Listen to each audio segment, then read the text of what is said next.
High বন্ধুরা, কেমন আছো? আশা করি তোমরা সকলেই ভালো আছো। তোমরা সকলেই সবসময় ভালো থাকবে, এটা চাই, আমি দোয়া করি যে তোমরা সকলেই সবসময় ভালো থাকবে। তো যাই হোক, আজকে আমি মোটামুটি বেশ কয়েকদিন পরই ভিডিওতে আসছি, কারণ একটু ব্যস্ত ছিলাম, তাই ভিডিওতে আসা হয়নি। যাই হোক বন্ধুরা, কিছু মনে করবেন না, প্রথমে এই দিক থেকে আমি বলছি। আর আমার চ্যানেলে যারা নতুন, অবশ্যই তারা আমার চ্যানেলটা সাবস্ক্রাইব করে সবসময় পাশে থাকবে। বেশ এক আধ সপ্তাহ পর আমি আসছি।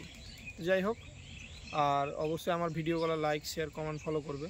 আর আজকে আমি দেখাচ্ছি যে একটা মালটার গাছে কি পরিমাণে ফল, মানে ফুল এসছে। আপনারা দেখেন, এখন কিন্তু ফুলের সিজন, কোনো ফল বন্ধুদেরকে দেখাতে পারবো না, আর কোনো মতেই সম্ভবও না।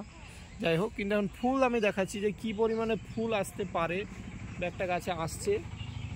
এটা কিন্তু ফুল আনানো বা ই করা সম্পূর্ণ কিন্তু মানে আপনার গাছের উপর ডিপেন্ড করে। আর আপনার সত্যি বলতে গেলে গাছ এবং কি ভাগ্য, ওপরওয়ালার দান, সব কিছুই যে কোনো মানে যে পরিচর্যা বিশেষ কিছু এরকম কিছুই না।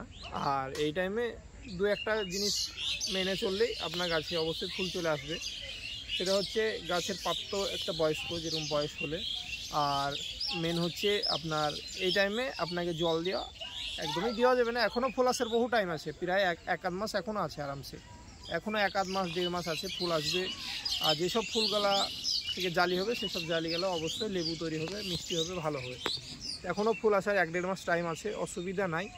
এখন হয়তো মৌসুমিতে চলে আসছে, আর কমলাতে একটু লেটে আসে, মানে মালটাতে একটু তাড়াতাড়ি আসে, আর কমলাতে একটু লেটে আসে। তো আমার এই দেখেন এরকম জিও ব্যাগে 18x18 জিও ব্যাগে লাগানো আছে।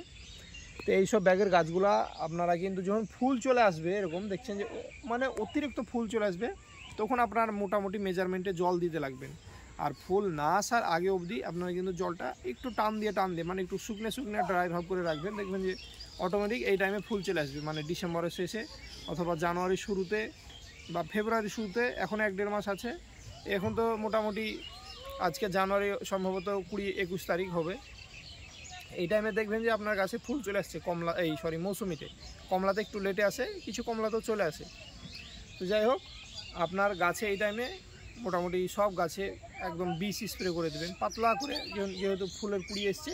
তাহলে এই কুড়িগুলোকে ওই আপনার ছোট ছোট যে হলুদ মাকড়গুলো লাগে, মাকড়গুলো লেগে এই সবুজ সবুজ এই ফুলের কুড়িগুলোকে চুষে খেয়ে নেয়। তো মাকড়ের যে কোনো বিষ আপনারা দিয়ে দিতে পারেন। ছোট ছোট পোকা লাগবে, হলুদ হলুদ, আপনি বুঝতে পারবেন না, কিন্তু দেখা যাচ্ছে তখন এই ফুলগুলো কালো বা হলুদ হয়ে ঝরে যাবে। এই ফুল আসবে তখন আপনাদের দু একটা মেনটেন করতে হবে। সেটা হচ্ছে ওই জল টান দিতে হবে প্রথমে, ফুল চলে আসবে। আর যখন ফুল চলে আসবে তখন আপনাদেরকে একটা বিষ দিতে হবে। হয়তো আপনি ইমেজটা দিয়ে দিলেন, 1 লিটার জলে 1 ml করে স্প্রে করে দেবেন। তাহলে দেখবেন যে আর গাছে পোকা লাগছে না, জালিগুলো ঝরবে না, মানে ফুলগুলো ঝরবে না। এবার যখন ফুল ফুটে যাবে তখন কিন্তু আপনার কোনো মতে বিষ বা কোনো ফাঙ্গিসাইড দিয়েও চলবে না। ফুল ফুটার আগেই অবধি আপনি যা বিষ আর ফাঙ্গিসাইড দিয়ে দিলেন, ঠিক আছে।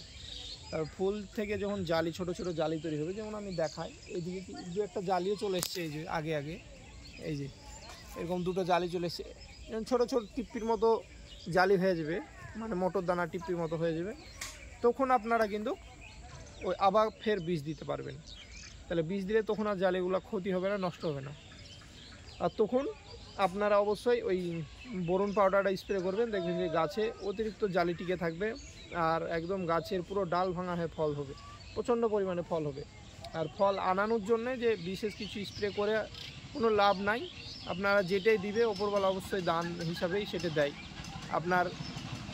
হ্যাঁ, কিছু মানুষ অবশ্যই সবাই আশায় একটা হয়তো বিষ স্প্রে করলো যে এই বিষটা দিলে অবশ্যই ভালো হবে, আর বিষটা দিয়ে একটু কাজও হয়, কারণ আপনাকে যেহেতু যত্ন করতে হবে আর ওপরওয়ালাও দিবে।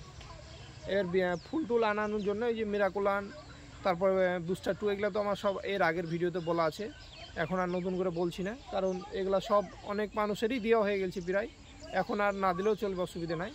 এবং যাদের কাছে ফুল চলে এসছে তারা অবশ্যই কিন্তু ওই ছোটো ছোটো কুড়ি যাদের আছে, এই যে এরকম অবস্থায় ফুল ফোটেনি, এরকম অবস্থায় যাদের আছে তারা অবশ্যই দিবেন ফাঙ্গিসাইড, ব্লাইটক্স কপার অথবা সাপ বা অ্যান্ট্রাকল, যে কোনো ছত্রাকনাশক পাতলা করে স্প্রে করে দেবেন আর বীজ দিয়ে দেবেন। তাহলে গাছে পোকা টোকা লাগবে না, গাছে দেখবেন যে অটোমেটিক ফুল জালি সব দাঁড়িয়ে যাবে।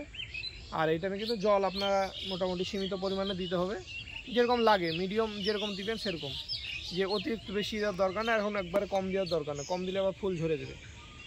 তাই ফুল যখন চলে আসবে তখন আপনারা মোটামুটি মাত্রায় জল দেবেন, কোনো অসুবিধা নেই। আর এই ছিল আজকে আর এই গাছের পরিচর্যা। আর আমি নেক্সট ভিডিওতে বড় করে ভিডিও করে আমি আপনাদেরকে আরও বিশেষ কিছু কথা বলবো।